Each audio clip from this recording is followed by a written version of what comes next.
Hey, Rotoballers, it is the Roto Chef Pierre here to help you with Week 14 start sit decisions at running back. Now, for some of you, fantasy playoffs have already started in those deeper leagues, and for the rest of you, the playoffs are on the way next week. Either way, you want to go in strong. Maybe you need this win to get you into the playoffs. You always want to make the right decisions. At running back, it's harder than ever this year. So let's get into it. I'm going to give you three guys I like. I call them must starts, and two guys that I think you have to sit. All right, so let's get into it and start with Zeke.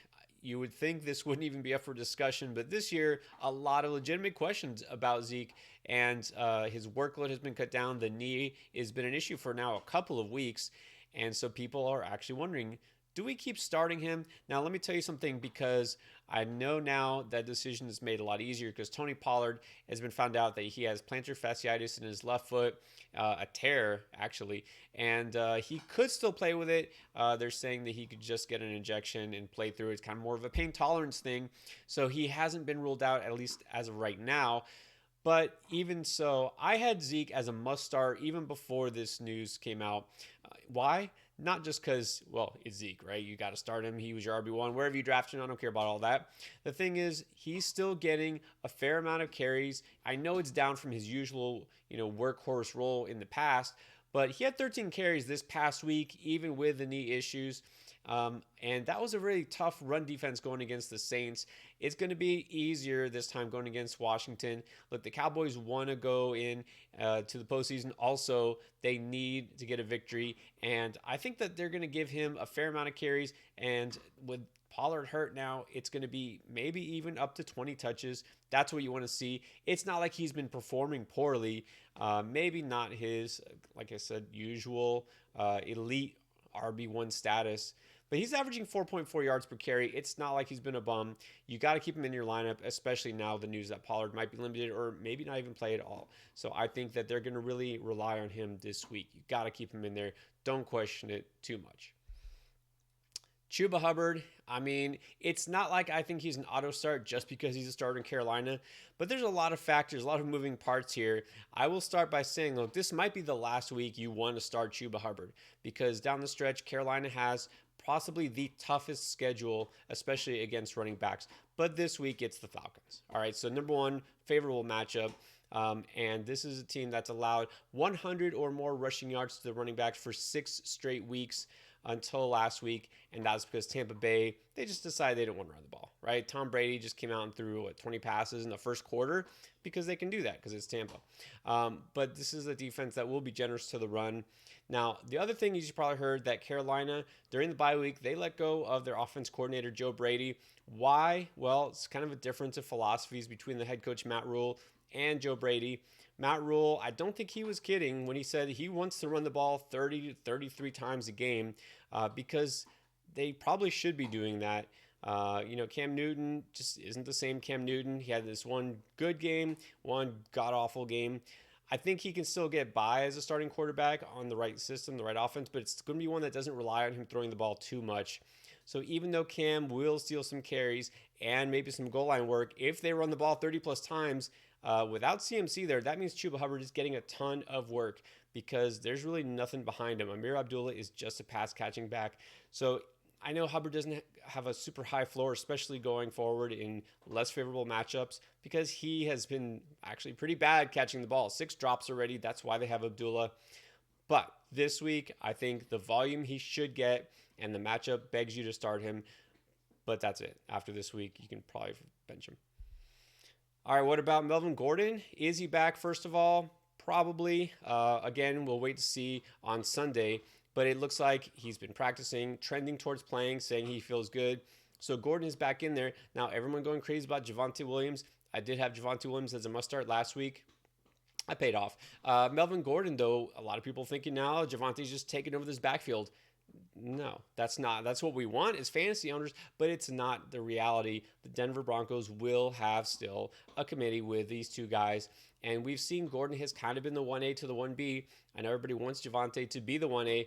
He's probably not going to be. Gordon, he missed a game. That's it. He's been doing just fine. He's still going to be the lead dog here. by a slight amount. I get both these guys are going to be startable because they're going against the Lions.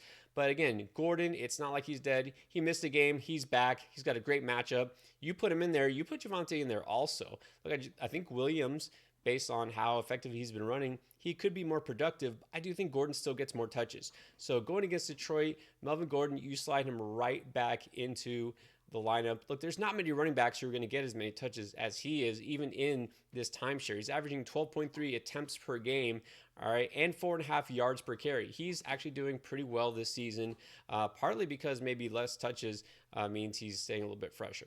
So he will be fresh going against the Lions. Put him back in. Now, last week I did have Jamaal Williams as a must start, and now it's time to reverse course. He's going to be a guy I'm going to sit. Look, as far as DeAndre Swift, I don't even know. We haven't heard much, which tends to make me think he's not going to play. Because unless we hear something, especially some positive news, and I doubt that all of a sudden on Friday he's going to be a full go in practice, I feel pretty good about keeping Swift bench because I don't think he's going to play. And even if he does, he will be limited. So Jamaal Williams maybe has the backfield to himself. I don't think it matters. He was okay last week, right? Didn't smash. I mean, he did get the volume, 80 total yards. That's okay. He didn't score, so he didn't do a lot for you. But that was in a pretty decent matchup. This time going against the Denver Broncos, where we talked about on the other side there. They, if anything, do have a pretty good run defense. And also, we've heard the Detroit Lions want to get Jared Goff more involved in throwing the ball more, taking more deep shots. It kind of worked last week. He threw the ball 41 times. They actually won a game.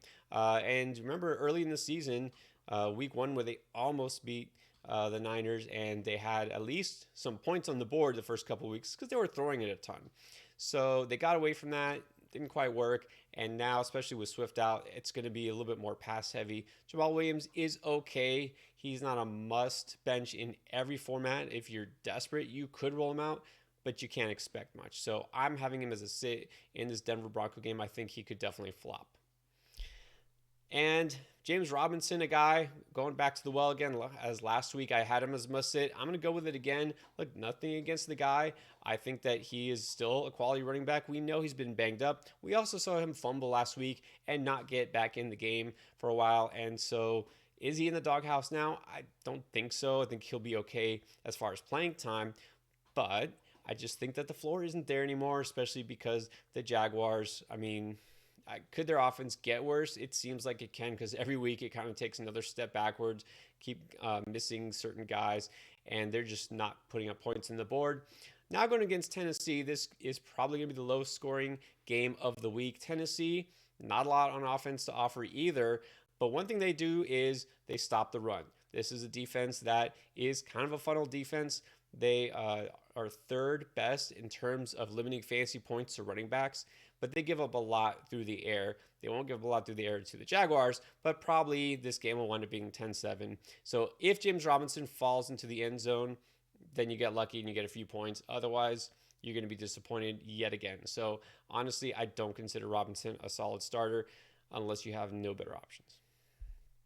All right, those are my favorite start sits of week 14. So let us know what you think, guys. If you like this and you like all the videos that we produce, again, try to help you win every week. Hit that subscribe button if you already haven't done so, and we appreciate it.